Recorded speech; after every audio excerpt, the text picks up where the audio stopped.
नमस्कार, मी श्वेता वडके दांडेकर. तुम्ही पाहताय न्यूज 18 लोकमत. पुढच्या अर्ध्या तासात पाहूयात स्पीड न्यूज. भाजपच्या आध्यात्मिक आघाडीनं नाशिकच्या रामकुंडावर शंखनाद आंदोलनाचा पवित्रा घेतला. मदत आणि पुनर्वसन मंत्री विजय वडेट्टीवार यांनी साधूंसंदर्भात वादग्रस्त विधान केल्याच्या निषेधार्थ हे आंदोलन केलं जात आहे. आध्यात्मिक आघाडीनं विजय वडेट्टीवार हे मनोरुग्ण असल्याची टीका केली. भाजप आध्यात्मिक समन्वय आघाडीचे प्रदेशाध्यक्ष आचार्य तुषार भोसले यांनी नाशिकमध्ये पत्रकार परिषद घेऊन आंदोलनाची घोषणा केली. साधू संतांच्या नेतृत्वात शंखनाद आंदोलन केलं जात आहे. मंत्री विजय वडेट्टीवार यांनी साधू संतांविरुद्ध केलेल्या वादग्रस्त वक्तव्याच्या विरोधात शंखनाद आंदोलन करण्यात येत आहे. माफी मागण्याची आणि साधू संतांची मागणी वडेट्टीवार यांनी धुडकावून लावल्यानं साधू संत महंत चांगलेच आक्रमक झालेत. ठाकरे सरकारमधील मंत्री बेताल वक्तव्य करतायत आणि मुख्यमंत्री काहीच बोलत नाहीत असा आरोप करण्यात येतोय. या महाविकास आघाडी सरकारचा ताल बिघडल्याचा आरोप आचार्य तुषार भोसले यांनी केलाय. मुंबईत विनाअनुदानित शिक्षक आक्रमक झाले. शिक्षकांनी आमदार निवासस्थानाहून या शिक्षकांचा मोर्चा निघणार आहे. आकाशवाणी आमदार निवासापासून हा मोर्चा निघेल. दरम्यान यावेळी शिक्षक बाळासाहेब ठाकरे यांच्या पुतळ्याला अभिवादन करतील आणि नंतर आझाद मैदानावरती हा मोर्चा नेला जाईल. यावेळी आंदोलनाची पुढची दिशा काय असावी याबाबत शिक्षक निर्णय घेतील. सहकार चळवळ पाडण्याचं काम शरद पवारांनी केल्याचा आरोप सदाभाऊ खोत यांनी केला. यशवंतराव चव्हाण आणि वसंतदादा पाटील यांनी सहकार चळवळीची मुहूर्तमेढ रोवली. मात्र सहकार चळवळ शरद पवारांनी पाडल्याचा आरोप खोत यांनी सातारा जिल्ह्यातल्या जळगावमधल्या शेतकरी मेळाव्यात केला. शेतकऱ्यांचं घरगुती आणि शेतीचं वीज कनेक्शन कट करायला आलात तर हातात दांडकं घेऊन उभं राहणार असल्याचा इशाराही खोत यांनी दिला. पूजा चव्हाणच्या संशयास्पद मृत्यू प्रकरणी आवाज उठवल्यामुळे मला कालपासून धमक्यांचे फोन येत आहेत अशी माहिती अतुल भातखळकर यांनी ट्विट करून दिली. ठाकरे सरकार आल्यापासून झुंडशाही बळावली आहे, मात्र धमक्यांना मी बधणारा नाही. हे सरकार प्रायोजित गुंडांनी लक्षात घ्यावं असा इशारा सुद्धा त्यांनी दिलाय. तर चित्रा वाघ यांनी सुद्धा मला फोन करून वेळ वाया घालवू नका असं म्हटलंय. जिथे महिलांवरती अन्याय होईल तिथे लढणार आणि भिडणार असं त्यांनी स्पष्ट केलं. भाजप प्रवक्त्या चित्रा वाघ यांनाही धमक्यांचे फोन आलेत. राज्यमंत्री अब्दुल सत्तार यांना शिवीगाळ करणाऱ्या 3 जणांवर गुन्हे दाखल करण्यात आले. भाजपनं सिल्लोड नगर परिषद आणि राज्यमंत्री सत्तार यांच्या विरोधात भाजपनं केलेल्या रास्ता रोको आंदोलनात शिवीगाळ केल्याचा आरोप करण्यात आलाय. या प्रकरणी भाजपच्या 2 पदाधिकाऱ्यांसह एका माहिती अधिकार कार्यकर्त्यावर सुद्धा गुन्हा दाखल झालाय. टॉप सिक्युरिटी आर्थिक गैरव्यवहार प्रकरणात ईडीनं एमएमआरडीएच्या आयुक्तांना समन्स बजावले. पुरावे नोंदवण्यासाठी आयुक्त आर.ए. राजीव येत्या काही दिवसात ईडी कार्यालयात जातील आणि संबंधित टेंडर 2014 ते 2017 या काळात दिलं होतं तेव्हा यूपीएस मदान एमएमआरडीएचे आयुक्त होते, पण आता ते निवृत्त झाले. त्यामुळे सदर प्रकरणाशी कुठलाही थेट संबंध नसताना राजीव एमएमआरडीएच्या वतीनं पुरावे सादर करण्यासाठी जाणार आहेत. आपल्या लक्षात असेल की सेनेचे आमदार प्रताप सरनाईक यांना देखील याच टॉप सिक्युरिटी प्रकरणावर ईडीनं समन्स बजावलं होतं. निवृत्त न्यायमूर्ती आणि एल्गार परिषदेचे माजी अध्यक्ष पी.बी. सावंत यांचं निधन झाले. ते 91 वर्षांचे होते. पुण्यातल्या राहत्या घरी त्यांनी अखेरचा श्वास घेतला. त्यांनी सर्वोच्च न्यायालयाचे माजी न्यायाधीश म्हणून काम पाहिलं. त्याचबरोबर सावंत यांनी एल्गार परिषदेचं अध्यक्षपद भूषवलंय. पी.बी. सावंत यांच्या पार्थिवावर उद्या म्हणजेच मंगळवारी अंत्यसंस्कार होतील. महाराष्ट्रात आजपासून लसीचा दुसरा डोस दिला जातोय. जवळपास महिनाभरापूर्वी लसीचा पहिला डोस देण्याची प्रक्रिया सुरू झाली होती. सीरम आणि भारत बायोटेक या दोन्ही कंपन्यांच्या लसीचे 2 डोस घ्यावे लागतात. दरम्यान दुसरा डोस देताना ज्यांनी पहिला डोस ज्यांना घ्यायचा आहे आणि त्यांनी कोणती अडचण किंवा विलंबाचा सामना त्यांना करावा लागणार नाही असं आरोग्य खात्यानं स्पष्ट केलंय. मुंबई वगळता राज्यामध्ये सर्वत्र आज कॉलेजेस सुरू होत आहेत किंवा झालेली आहेत किंबहुना. दरम्यान कोरोना केसेस पुन्हा वाढू लागल्यानं पालकांमध्ये चिंतेचं वातावरण आहे. नियमांचं पालन करून विद्यापीठांना परवानगी देण्यात आली आहे. आजपासून वाशिम जिल्ह्यातील महाविद्यालयं सुरू होणार होती, मात्र कोरोनाच्या पार्श्वभूमीवर रुग्णांची वाढती संख्या पाहता महाविद्यालय 28 फेब्रुवारीपर्यंत बंदच ठेवण्याचे आदेश जिल्हाधिकाऱ्यांनी दिलेत. येत्या 16 आणि 18 तारखेपर्यंत पूर्व विदर्भातील नागपूर, भंडारा, गोंदिया, चंद्रपूर, यवतमाळ आणि अमरावती जिल्ह्यात वादळी वाऱ्यासह पावसाचा अंदाज आहे. नागपूर वेधशाळेनं हा अंदाज वर्तवलाय. त्यामुळे हरभरा, गहू, संत्रा, मोसंबी उत्पादक शेतकऱ्यांची चिंता वाढली आहे. कोरोना काळात बंद असलेली महाविद्यालयं सुरू करण्याचे आदेश प्रशासनानं दिल्यानंतर आजपासून परभणीतील महाविद्यालयं सुरू झाली आहेत. महाविद्यालयात येताना नियमांचं पालन करणं बंधनकारक असणार आहे. विशेष म्हणजे परभणीतील छत्रपती शिवाजी महाविद्यालयाच्या गेटवरतीच बँडबाजा आणि फटाक्यांची आतषबाजी करत येणाऱ्या विद्यार्थ्यांवर पुष्पवृष्टी करून विद्यार्थ्यांना पुढील भविष्यासाठी शुभेच्छा देण्यात आल्या. आज मध्यरात्रीपासून देशभरात फास्टॅग बंधनकारक असणार आहे. त्यात आता कुठलीही मुदतवाढ मिळणार नाही असं केंद्रीय मंत्री नितीन गडकरींनी स्पष्ट केलंय. रविवारी बोलताना त्यांनी या संदर्भात माहिती दिली. फास्टॅग लाईनमध्ये प्रवेश करणाऱ्या पण फास्टॅग न बसवलेल्या वाहनांना त्या श्रेणीस लागू असलेल्या शुल्काच्या दुप्पट टोल शुल्क भरावं लागणार आहे. मुंबईतल्या शिवडी रेल्वे स्टेशनवरती एका माथेफिरूनं मद्यप्राशन करून धिंगाणा घातला. त्या माथेफिरूनं रेल्वे पोलिसांवर चाकून हल्ला करत स्टेशन मास्टरच्या ऑफिसची तोडफोड केली आणि पोलिसांनी मोठ्या शिताफीनं त्या माथेफिरूला ताब्यात घेतलं आणि रेल्वे स्टेशन मास्टरच्या केबिनमध्ये बंद केलं. यावेळी त्या माथेफिरूनं स्टेशन मास्टरच्या केबिनची तोडफोड केली. त्यात तो स्वतःही जखमी झालाय. या घटनेमुळे शिवडी रेल्वे स्टेशनवर तणावाचं वातावरण होतं.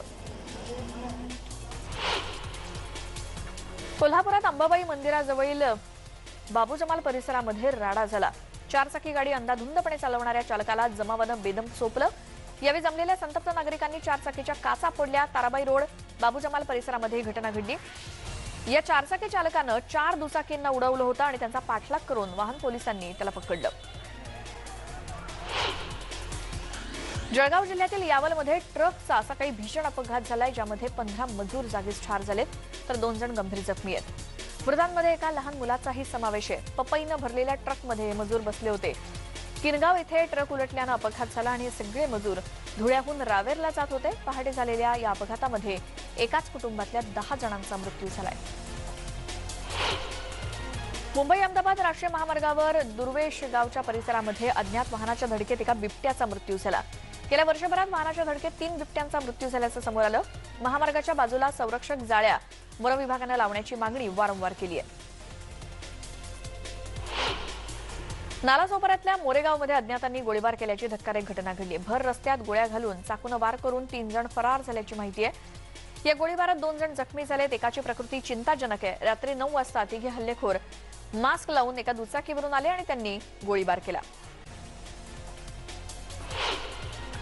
चंद्रपूर जिल्ह्यातील ब्रह्मपुरी शहरात नागभीड रस्त्यावर असलेल्या रंगनाथ स्वामी पतसंस्थेत शटर तोडून चोरी झाल्याची घटना घडली होती. पतसंस्थेनं पोलिसात चोरीची तक्रार दाखल केल्यानंतर पोलिसांनी तातडीनं चक्र फिरवली. पतसंस्थेचे चपराशी राजू गराडे यांना काही तासात चोरीच्या गुन्ह्यात अटक झाली आहे. त्याच्याकडून 5,25,000 रुपये जप्त करण्यात आलेत. माझ्या मुलीची बदनामी थांबवा असं आवाहन पूजा चव्हाणच्या वडिलांनी केलंय. न्यूज 18 लोकमतशी केलेल्या एक्सक्लुझिव्ह मुलाखतीत पूजाच्या वडिलांनी सर्व प्रश्नांची उत्तरं दिली.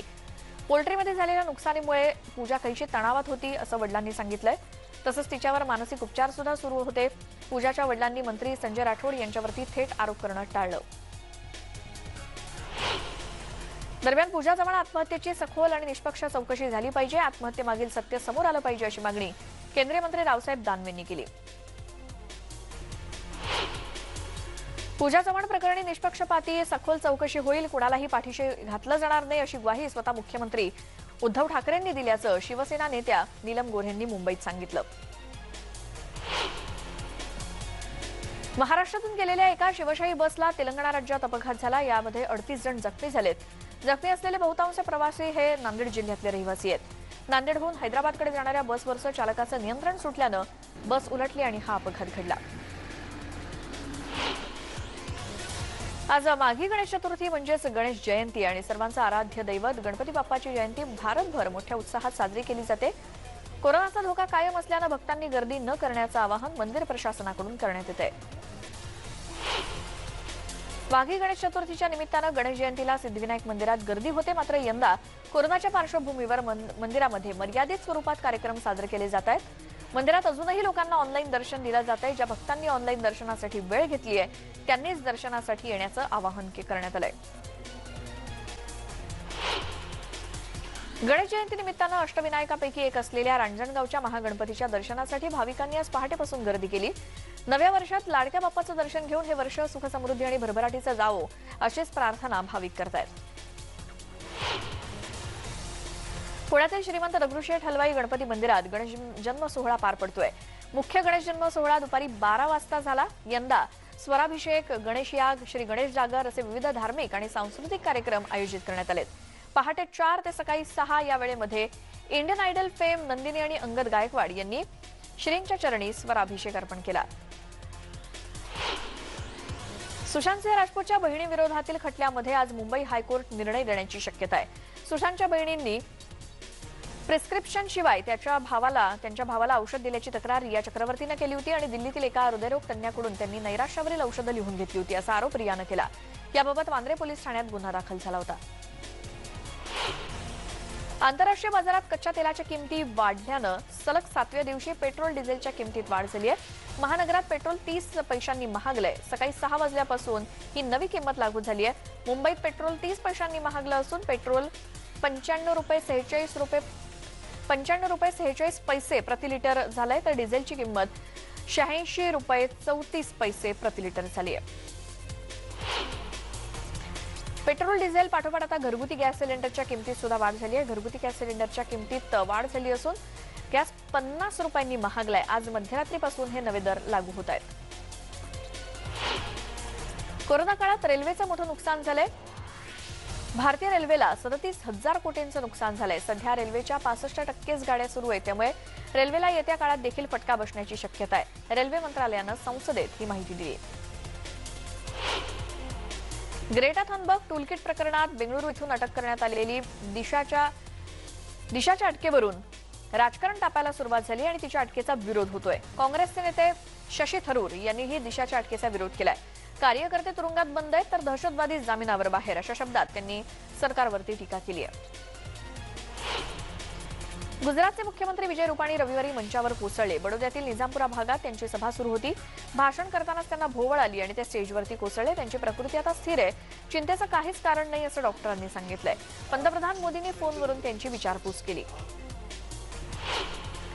जैश-ए-मोहम्मद ही दहशतवादी संघटना दिल्लीमध्ये हल्ला करण्याचा कट आखत असल्याची माहिती जम्मू काश्मीरच्या पोलीस प्रमुखांनी दिली। काश्मीरमधील दहशतवाद्यांनी बिहारमधून शस्त्र जमवण्यास सुरुवात केली। हे दहशतवादी पंजाबमध्ये शिकणाऱ्या काही काश्मीरी विद्यार्थ्यांचा वापर खोऱ्यात शस्त्र पुरवठ्यासाठी करत असल्याचं जम्मू काश्मीरचे पोलीस प्रमुख दिलबाग सिंह यांनी सांगितलं। एलईएम आणि टीआरएफ हे दोन दहशतवादी गट पाकिस्तानातील जैश-ए-मोहम्मद आणि लष्कर-ए-तोयबाच्या आघाडीवरचे गट आहेत। दहशतवादी कारवायांसाठी त्यांना काश्मीरी नावं देण्यात आली आहेत असं देखील सिंह म्हणाले। दिवंगत बॉलिवूड अभिनेता सुशांत सिंह राजपूतच्या भावावर गोळीबार करणाऱ्यांना पोलिसांनी अटक केली।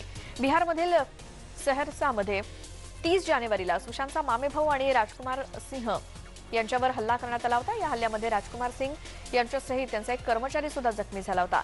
या प्रकरणी बिंदेश्वरी यादव नावाच्या कुख्यात गुन्हेगारासह 5 जणांना अटक झाली। मोठ्या अंतराळ मोहिमांमध्ये लोकप्रिय व्यक्तींची नावं अंतराळात पाठवण्याचा ट्रेंड आता भारतात आलाय। खासगी क्षेत्रातील पहिला उपग्रह सतीश धवन सॅटेलाइट सोबत भगवद्गीता, पंतप्रधान नरेंद्र मोदींच्या फोटोसह 25,000 भारतीय लोकांची नावं अंतराळामध्ये पाठवली जाणार आहेत। यात 3.5 किलो वजनाच्या या नॅनो उपग्रहामध्ये एक अतिरिक्त चिप लावण्यात आली असून त्यामध्येच ही नावं असणार आहेत। देवेंद्र फडणवीस यांच्या पत्नी अमृता फडणवीस यांनी व्हॅलेंटाईन डेच्या निमित्तानं एक खास गाणं प्रसिद्ध केलं। संध्याकाळी त्यांनी हे गाणं आपल्या अधिकृत फेसबुक आणि यूट्यूबवरून शेअर केलंय। ये नैन डरे डरे असं या गाण्याचे बोल आहेत, तर एका समुद्र किनाऱ्यावरती हे गाणं चित्रित करण्यात आलंय।